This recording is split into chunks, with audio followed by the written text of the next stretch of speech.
I'm Dan from Skinny Lister. We're an English band here for the Warped Tour 2012. Yeah, very excited to be a part of this. It's quite different to be out here in Pomona, where the sun's shining, a long way from London.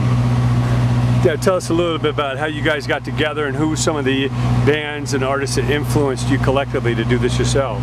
Well, basically we came out for South by Southwest in March and ended up doing a bit of a tour around America. When we got to LA, we met up with the Side One Dummy guys and Kevin Lyman. We had a chat with him about, hopefully coming out for 2013, and after actually playing, he was like, we need you for 2012, so it was really nice to be sort of like personally asked by Kevin to come and play at the festival, so we're just so excited to be here, Yeah, so many bands, apply and so few get chosen. Yeah. It's great to be a part of it. Yeah, well, we're very much a festival act from the UK.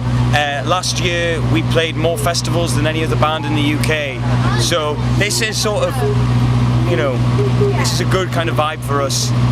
Basically, it's like, it feels like home, really, kind of playing the festival circuit. That's great. And again, talk about some of the artists that may have influenced you and kind of where you guys fit in the whole musical, market. We play very much traditional English folk music, but with sort of a bit of gusto and energy. So a big influence was the sort of the Pogues. That's more of like the Irish kind of side of things, but it was their sort of ethos and energy that we really take inspiration from. Max and Lorna, who are in the group, their dad is a folk musician, and we sometimes play some of his songs, and we do some traditional sea shanties as well. So it's kind of like bringing this like fun back into folk and having like some good energy in it. That's great.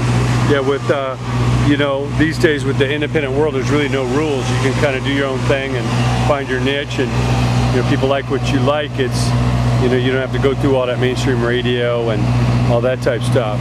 Now tell us a little bit about how you guys, besides touring like this, any other special ways that you can either get your music exposed, or any other tools you're using to kind of reach new fans? For reaching new fans, I mean, basically we've gone back to the old school of just playing and playing. We gig as much as we possibly can, and we've just put out our album in the UK through Sunday Best, which is Rob DeBank's label, who's a sort of Radio 1 DJ and also is the curator of Bestival, which is the biggest independent festival in the UK. We've also done some sort of not stereotypical type of recordings where we've did a canal boat tour. So I don't know if you don't really have canal boats here in the US, but it's a sort of little small barge that travels down the waterway. We did a tour where we played different pubs every night, and during the day we recorded an EP, and then by the last pub we rated an EP and gave it away for free at our last gig.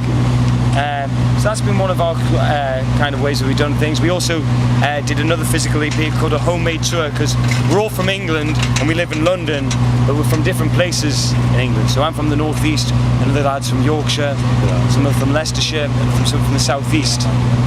So basically we decided to travel around to our own hometowns, and again made another EP. But we don't have a stereotypical tour bus or van, we have a Land Rover.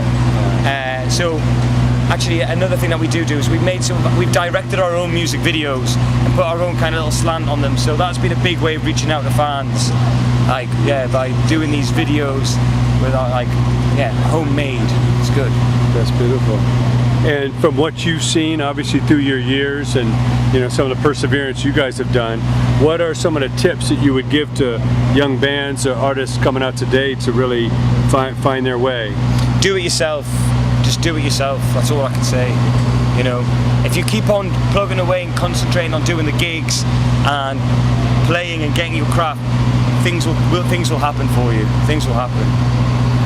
So take some chances, kind of find your own unique sound, and then stick with it. Exactly, yeah. And say yes. Say yes. Don't be afraid. Take the opportunities. Just try and be there and live it. And I think things will come good of it.